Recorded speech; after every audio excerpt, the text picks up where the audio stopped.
Well, there's an interesting story that came out of Nigeria. Now, here in America, a lot of Black Americans are starting to, make sure that we recognize our particular ethnic group within the diaspora.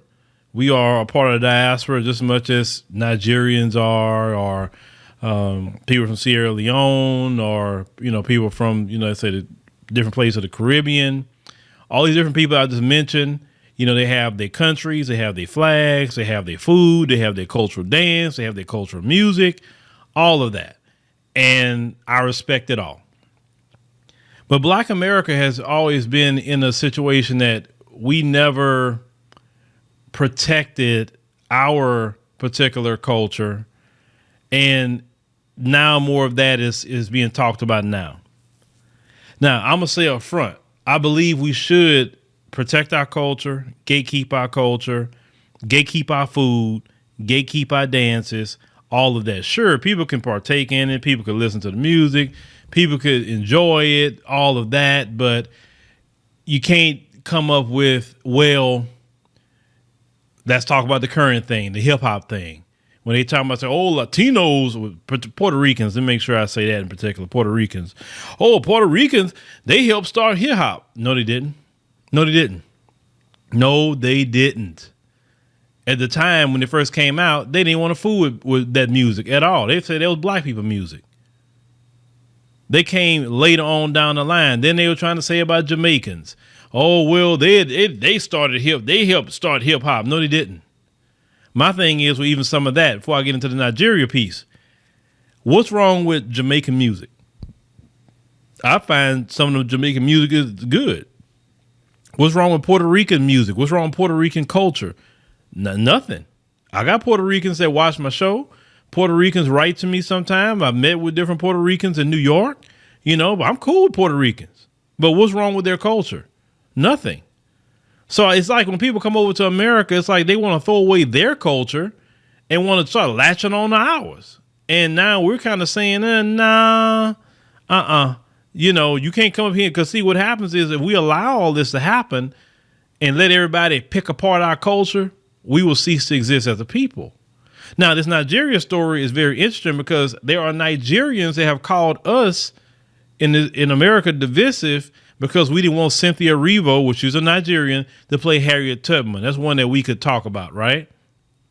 Oh, y'all being divisive. Y'all being xenophobic, XYZ. Well, in Nigeria has become the first country ever to announce a complete ban on foreign models. They say when it comes to television advertisements, they say the decision was taken by the Nigerian government in an attempt to develop the local talent and will officially be implemented from October of this year. They say the ban means that all non-Nigerian models and voiceover artists will be out of work in the country soon. They're saying this will be a huge cultural shift. So in the past, they say it was common for foreign faces and British accented voices to feature heavily on Nigerian television. So actually it's going to affect more white people than other Africans, on the continent. Okay. This is why the headlines like, oh, Nigeria is the first country to ban white people in advertisements. No, they didn't ban white people. They said anybody. You had to get a Nigerian, right? So they said that, and they quote 10 to 20 years ago, they said, if you check the commercials, they say, I would say, it said there were almost 50-50 in terms of foreign faces, and all the voiceovers were British accents. It comes from a Steve Babeko, president of the Association of Advertising Agencies of Nigeria. Okay. That's what he said. So they said that many people in the country, okay, they said, although they said the ban was just announced, restrictions existed in Nigeria. Now check this out. Check out the restrictions. It said Nigeria, as in companies earlier, had to pay a 100,000 naira, or about $240, it say, for employing any foreign model in their advertisements. So they had to pay an extra fee just because you was a foreigner. Let me tell you something about traveling, what I know. That word foreigner, at times it sounds like a dirty word but at the same time, I get it because they're looking out for their people first. See, in America, we're not used to that. The only person that in recent times that talk about America first is Trump. And really, America first is where we need to be. like America first. But see, definitely the Democrat Party, they don't believe in America first. They believe in America last and everybody else imported in here first. They believe in other countries first. They don't believe in America first. They don't. They don't prioritize American citizens for anything. So Nigerians is actually in different countries actually look out for their citizens. And the citizens don't put up with foreigners coming in, taking their jobs, taking opportunity, all of that. They just don't put up with it. They have a fit about it. Because they say, wait a minute, we here. What's going on? Now, they say one of the first companies to embrace the shift was the ad agency AMV BBDO. They say who used local models and directed to shoot the Black Shines Brightest campaign for the beer brand Guinness. They said, I think the law is just catching up with national sentiment. They said, as long as maybe 8 years ago, you would notice some kind of renaissance in Nigeria. That people would tell you there are about 200 million of us. Are you telling me you could not find indigenous models for this commercial? Babeko explained. Whoa, listen to that, brothers and sisters. So let's go back to the Cynthia Erivo thing with the Harriet Tubman movie. When we said, hey, there's 40 plus million of us. You mean to tell me you couldn't find a Black American woman to play Harriet Tubman? Oh, that's divisive. You guys are being xenophobic. What's wrong with y'all? Man, we supposed to be all Pan-African. We supposed to be on unity. I'm going to tell you this. I've traveled. Pan-Africanism is not really something that's practiced in the African continent like that. I've been there. I'm going to repeat that again. Pan-Africanism is not something practiced on the African continent. Pan-Africanism was birthed in America. And more black people in America practice Pan-Africanism. But when they come over here, it's all Pan-Africanism. Yeah, brother. Yeah, we all Pan-African. But then when you go back to their countries, nobody don't know Pan-Africanism. Everybody want to be like, nah, look out for myself. No, we look out for our people. And like I said, once again, I'm not mad at Nigeria about this. I'm not. I understand it. If I want to advertise African Diaspora News Channel, then I have no problem hiring a Nigerian. I have no problem hiring a Nigerian person to do the voiceover. I don't have an issue with it at all. I don't. Give another brother and sister a job. Listen, I believe all of us in the black world, we all are black people. That's how the system and everybody look at us. Sure, we all different ethnic groups. Yes, we are. That's what makes us a vast, not only knowledge that we have, but also the languages that we speak. We are a very diverse group of people, in spite of what Joe Biden said. Because, Joe Biden said the Hispanics are diverse and not us as black people. Like, we are the most diverse people on the planet is black people, period. But I would have no problem hiring a Nigerian at all. Doesn't bother me. But here in America, when we say we want our heroes to be portrayed by black Americans who understand and who could tap into the spirit of what we went through here, when we say we want our HBCUs to make sure there's, places for our children, we want to make sure to gatekeep our culture, to gatekeep everything that we have. Don't call us divisive. Nigerians, don't call us divisive when you come over here. Because in your homeland, y'all not playing all that foreigners coming in there and taking something from you. Once again, I'm not mad at you. If y'all saying that just about half of the stuff that was going, the advertising in Nigeria was for them folks, I'm with you, because y'all shouldn't be having that. Y'all Nigerians, y'all not British, and you don't live. Nigeria's not a melting pot like that. So majority of the people there are Nigerians. I think they said the white population in Nigeria is like 0.3%, which is much of nothing, right? So it's not like America, them folks are like, well, what if they did that in the U.S. and what if they did that in Europe? Well, it's a difference. You have a melting pot and you have a whole lot of people contributing to your economy, but let's call it what it is in America. I want you for the week, if you don't believe me about America, turn on the news. What group of people you see on the news the most? Turn on the advertisements. Look at the advertisements on TV. Who's the people you see the most? See, America do the same thing. They just don't announce no policy on it because that's how they work. They just know that's the unspoken law in America. It's supposed to be white on white on white on everything. Anything that represents America, it's supposed to be white on white on white. Okay, yeah, you'll let a few black people here and there. Okay, you'll let, some LGBT people here and there. You'll let Hispanics, you'll let Asians, you'll let, and like, because they look at everybody the same when it comes to that. And the reason why I mention that, because LGBT is because that's something that they focus on as like in a certain category, right? So they want to make sure it stays white on white on white. You notice your left wing media is no different than your right wing. Yeah, the left wing may give a few token positions here and there, but if you think about it, what black man really have a show? I'm talking about a hardcore, straight alpha black man got a show that they feel like, oh man, Well, you may say, well, Lester Holt on NBC. Lester Holt is a safe black man. Let's call that what it is. Don Lemon, we all know he's safe. I mean, come on now. We talking about a real, straight alpha black man that's strong in his convictions. They don't even want black men on TV like that. Black men got to create their own stuff. They want, to actually be out there like that. But don't say nothing when we make sure to demand our heroes are portrayed by us. Because if anything, it's definitely Nigerians for sure, say anything about divisive, I'm going to say, well, what about your country? Because that would be, quote unquote, divisive according to you. It would be divisive. Everyone's culture should be respected. Everyone's ethnic group should be respected. Everyone's creations should be respected. We shouldn't be out here trying to pick off somebody else's creations. You come to America, it's like you throw away your culture and they want to come pick off ours like it's a buffet. And we say, no, you ain't going to do that. Then it's a problem. Bring your culture to America. Bring your music, bring your food, bring it all. We're not going to say we created your music. We're not going to say we created your culture. Hell, we'll participate in it with you. That's fine.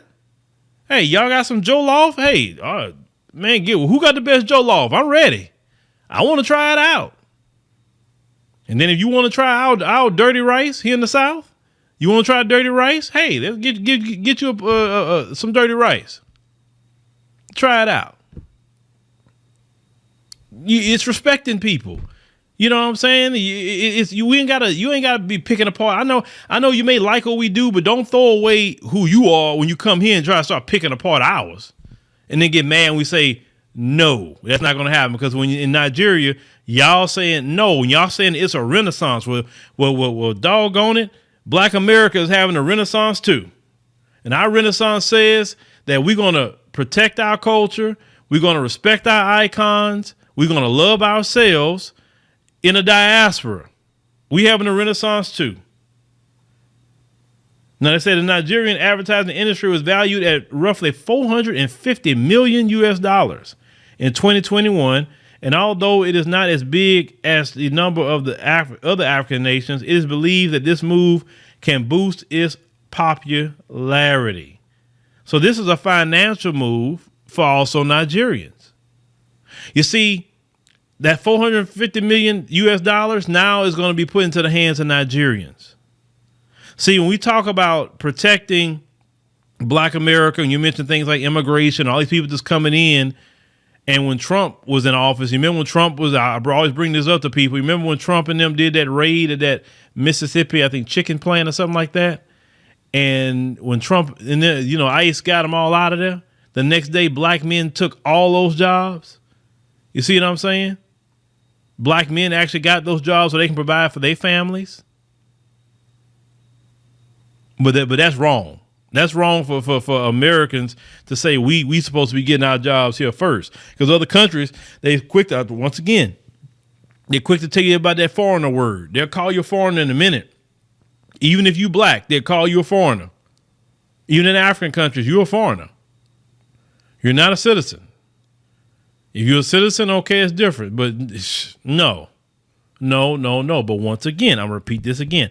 I take no issue with it. I respect it. But don't get upset when we respect our culture and we respect. Now, I'm not for people being nasty to people. I'm not for people name calling and ugly words and all that. No, I'm not for that. I'm not for the diaspora wars, but it is a legitimate thing to say if they're having a renaissance about their culture in Nigeria, we having a renaissance in our culture in America. We can all appreciate each other's culture. It's just that simple. When Michael B. Jordan had that Juve, whatever, I don't know if it was rum or whatever it was, the people in Trinidad got mad about it. Nicki Minaj even came out saying something about it. Oh, that's our word. That's our this and that and the third, right? And Michael B. Jordan didn't put it out. But Nicki Minaj is involved in our culture. She's not doing Trinidadian music. She's involved in our culture. And that's what we need to start telling people like Nicki Minaj. Like, wait a minute, hold on. You can come in our culture. You can get mega rich off of us and our creation. Because rap music is our creation. Rap music.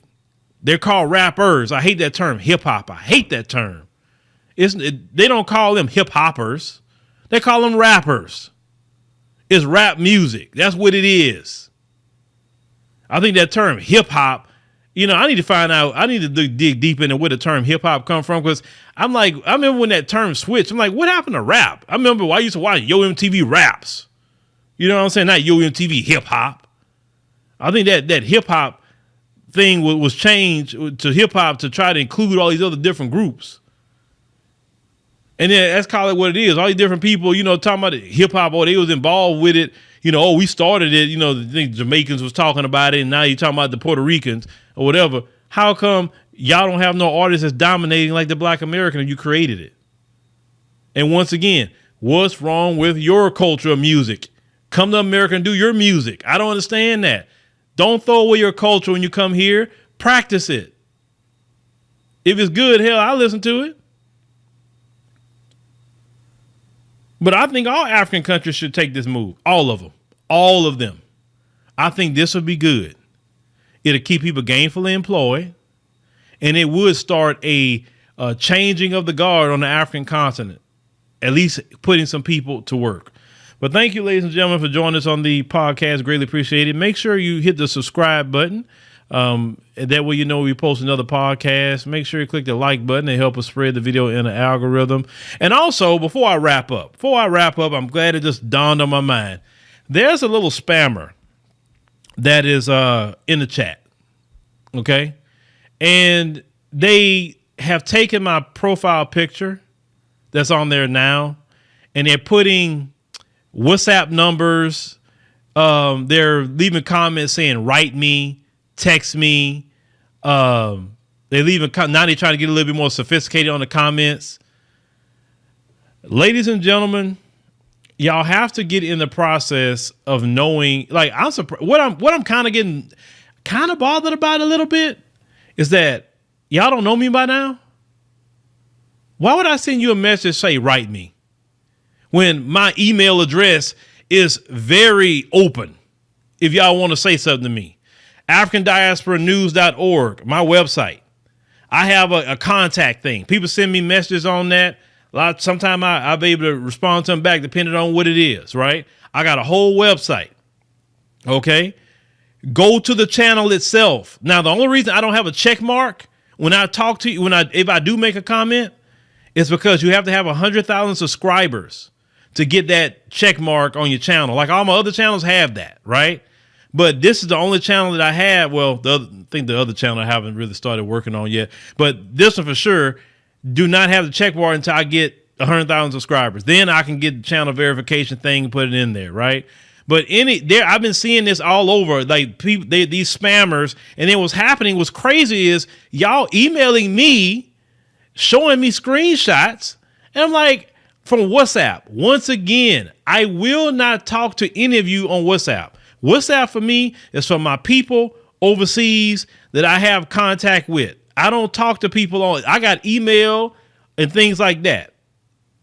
My contact thing, if I respond, mostly going to be through email from my official emails. All my official emails say AfricanDiasporaNews.org.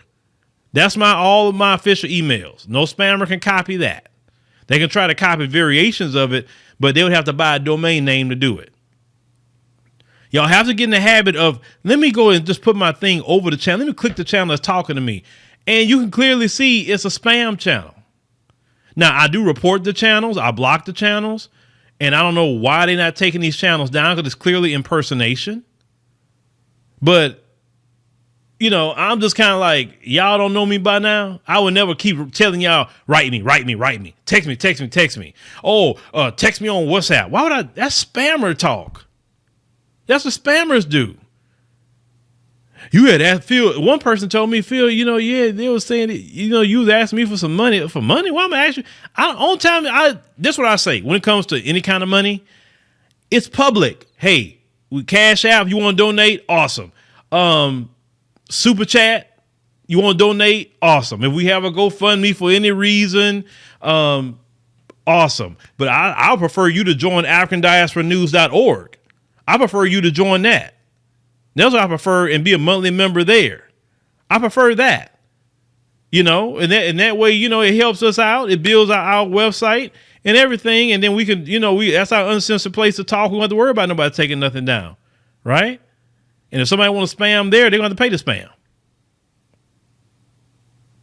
But yeah, like I said, because I'm getting people that I know, I've been knowing for a hot minute. Right. People have been knowing for a hot minute are messaging me about, hey, you know, I thought this was you and this and that. I'm like, oh, come on, y'all making me be like, I thought y'all knew me better than that. But anyway, please look out for that. Please look out for it. And if that person will write you says, and then also if I do make a comment, my name says Phillip Scott Audio Experience, and it's highlighted. If you see it on YouTube, it's highlighted now. So look out for those things. No matter what channel you're on, look out. If something seems strange, then it's strange. Just want to let y'all know that. But like I said, thank y'all for listening, and we'll see you on the next one.